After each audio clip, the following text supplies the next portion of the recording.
Welcome to Cilio on Security, where we unlock the answers to your burning privacy questions. I'm John Cilio, and today's question: if we can put a man in outer space, shouldn't there be some easy way to keep criminals out of our internet space?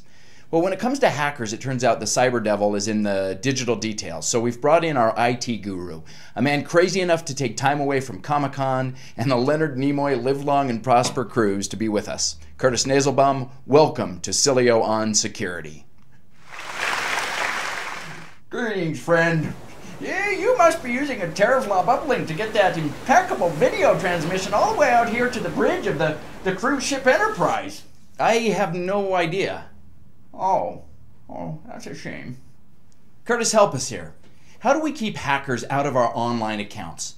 We don't want them hijacking our Facebook profile, cyber snooping through our Gmails, or worse yet, cashing out our bank account, our investments, our Nitcoins. Bob, that'd be Bitcoins. Oh, right, Curtis, and my name is John. John, to answer your question, it's absolutely abundantly transparent to even the most basic of intellects that configuring simple multi-factor authentication protocol is the optimal methodology for this particular threat scenario. I totally agree, but maybe you should explain for the benefit of the folks out there who don't speak our language. You know, two-step verification, where the requesting party is required to provide, at minimum, 2 forms of credentialing, one factor corresponding to something they know, and the other dependent upon something they possess. So if I hear you right, we need to set up a 2-step login process, not just a simple password that can be hacked or guessed. So it's like when we go to an ATM machine and we provide 2 things, an ATM card that we have and then a PIN number that we know. It's a 2-part procedure. Without both of those, it's hard to hack. But how do we do that online? Well, that's a rudimentary explanation for the common man. A more technologically accurate analogy would be text verification. Is that like spell check? Just kidding.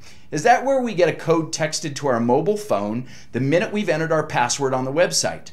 So the password is something we know, and the mobile phone with the text on it is something we have. 2 factors to unlock the account, 2 steps needed to log in. So why does it protect us?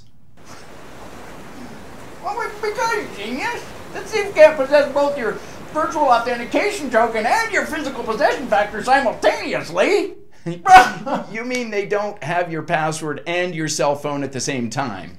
So even if the thief hacks your password out of a database, like in the Target breach, it's useless without the code that comes to your phone. Exactly. It would border on impossible, even with quantum physics and time-bending relativity, for someone not physically present to possess both. Except, of course, in Star Trek episode 275.2, that was never aired because it was too real and far too complicated for non-Vulcans. Network TV. Curtis, as always, thanks for joining us. Bob, live long and prosper. All right, Curtis, now let's show everyone an actual example of how simple it is to use 2-step logins. Get all that spit there, buddy. Okay, let's see a 2-step login at work. Let's say that I want to get into my Gmail account. So up in the upper right-hand corner, I just go in and I click on Gmail. At that point, that's when it asks me for a password. And normally, you would simply enter the password and be done. But with 2-step logins, now what I want to do is switch over and we're going to take a look at my smartphone so that you can see the code come through. And I'm now clicking on the sign in button right now. And watch what happens.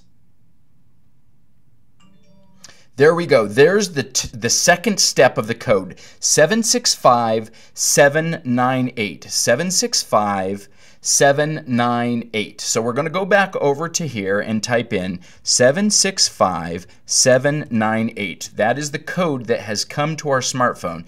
And when we click verify, suddenly we're into our email program. We didn't get in just with a passcode. We had to have this second code on our phone. And what that means is that the criminal may have hacked into the password database, but unless they have our cell phone, our mobile as well, there's no way for them to get into that account, to take it over, and to use it, for example, to reset a banking password. That's what makes 2-step logins or 2-factor authentication so incredibly strong.